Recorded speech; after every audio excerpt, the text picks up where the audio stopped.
Hey, welcome back to the Disney Plus Everyday Challenge, and today we have BTS Monuments Beyond the Star. This is a mini series, it's a docu-series that looks back on the origins and the whole story of BTS, where they came from, where they uh, transformed and struggled, and where they are today. This is from 2023, so today is 2 years ago.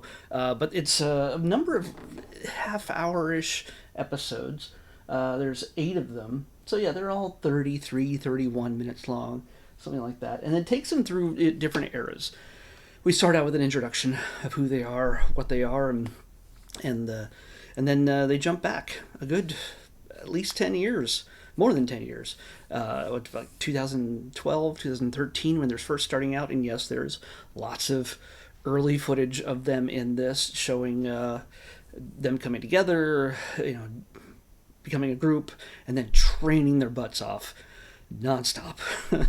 As they express, they were just basically just thrown together constantly, and they're just practicing their dancing and their singing and everything else. It was like a boot camp, and they went and did all these competitions. It seemed like it was a weekly competition, I think. I don't know. It just seemed like there's a lot of competitions where they were trying to get first place. Maybe they just put them all together. Maybe it's monthly, maybe it's yearly. I don't know. But in Korea, the idol competitions must be a pretty big thing. I don't know. But it seemed to weigh greatly on their attitude, whether this felt like it was all worth it. Whether they felt like they were doing good enough in many cases. They weren't just like, hey, yeah, today, one day they're just normal boys, and the next day they're the most popular men in the world singing pop songs that, just everybody in the world are listening to. I could probably now, after watching all these documentaries, hear a BTS song in the wild and know that it's them. Maybe. I can't say I would, but I could possibly. I've seen. I don't know if this might be the last thing on Disney Plus that that I just finished seeing. I don't know if there's any more that I haven't already looked at. We had a Suga's individual documentary of him going to Las Vegas and hanging out with Steve Aoki and everybody else. That was just like 2 weeks ago. So I'm getting BTS stuff like every 2 weeks now, and I've seen Jimin and Jungkook's little road trip kind of thing, and there's another thing with Jungkook. Yeah, there's I think everybody has their own little documentary or series, which is a logical outpouring or branch of just when you can't tour all the time, why not? When everybody wants to see stuff with you in it because you're a bunch of cute boys, yeah, why not make a TV show of doing the stuff that you normally would do, which is camping apparently, or recording an album, or eating food in some midwestern, in the middle of nowhere place. I don't know. It's, yeah, or was it northeastern? I don't remember, but still, you get all these experiences with the boys. Imagining that you're with them, because so many fangirls and fanboys wish they could know every single bit of their lives. And hey, go for it. If you got an audience for it, give them what they want. Give them what they want. So yeah, you get basically over these 8 episodes, you get to follow them through a number of different phases of their life. The next episode is about adolescence. I guess they're really young years. You do get in the very first episode, it covers a number of different things that we'll see in greater detail in the later episodes. Like definitely with the pandemic, these guys were ready to go with a world tour. Things were about to change. One of the things in every outside the U.S. group is to somehow make it in the U.S., get visibility within the U.S., because for some reason, we're the tastemakers, or at least seen as the place you go to make it big, because America is supposed to be enough of a melting pot that all different cultures, all different people, all different ages and genders and everything else can appreciate the same type of music no matter who they are. In some cases, in Korea is just pretty much Koreans. and or you get some places in Europe that might be very just one type of people. America is so many types and so many shared experiences and so many shared tastes that if enough people catch on to it, it could really blow up your career in a really good way.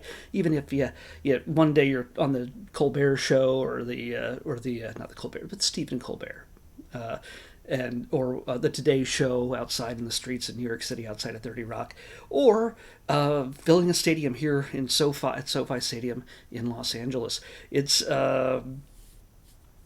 they want to make it big, and we get to see the steps they took to get here. And sometimes it wasn't all they thought it would be. They're holed up in a house in Los Angeles, and they can't write a song to save their lives. They're just having a really hard time with a song, and it wasn't exactly what they thought it would be. And of course, the pandemic comes along, it just sort of shuts everything down and it discourages them. So you get to see how they deal with that and everything that's gone on since, as they exploded into the world of music all over the place. Not just Korea, not just Japan, not just the United States, but everywhere. So somebody in Antarctica is possibly listening to BTS right now. That's how big they are.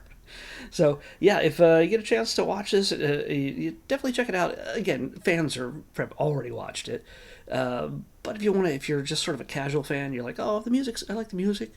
This might give you an idea of just more about the guys and where they came from, what they're into, and this is something that they're pretty passionate about. And these are just guys that didn't know each other, I don't think, beforehand.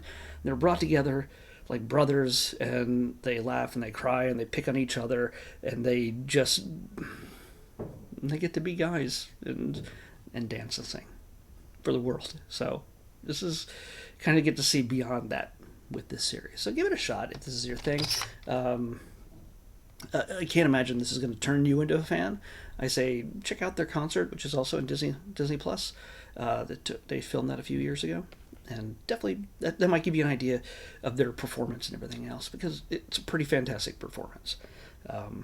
But whether you get any full concert stuff in here, you get clips of their music videos in this, but you don't get any full concert performances or anything in this. They're only 30 some minutes each, so it's a lot of introspection. Oh, by the way, at the very beginning, they're speaking English, and there's Korean subtitles at the bottom.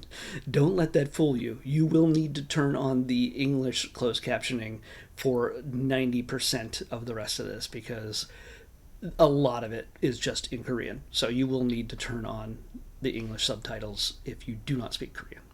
Just saying. Or whatever language you speak, if it's available, turn on those subtitles. So let's pick tomorrow's episode.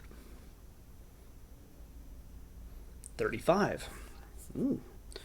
Let's barely. Oh, I can't use 35. It's one of those. I'll show you right here. One of those Korean dramas that was on Disney Plus. I triple checked it, and then when it came to selecting, one was selected here, it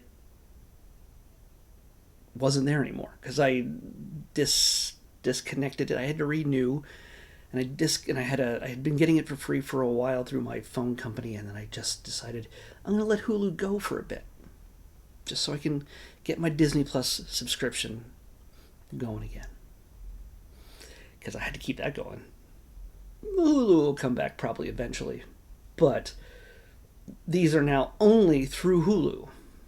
They changed it up on me, so I can't do these. So we have to pick another number. That's a lot of explanation for something you didn't care about. 41. Man, I'm not really having to scroll much at all here. 41. This is pretty easy. It's under the documentary section, but it's not a documentary. It's more of a reality type show, but it's magical. We're going to be watching at least one episode. I'm pretty sure it's a series, not just a single thing, like a movie or documentary. This is David Blaine, Do Not Attempt. So he's going to show us stuff, but don't you try it. It's dangerous. It's dangerous magic, dark magic. David Blaine, Do Not Attempt is what we're watching next on the Disney Plus Everyday Challenge. I'll see you back here tomorrow with that. Bye.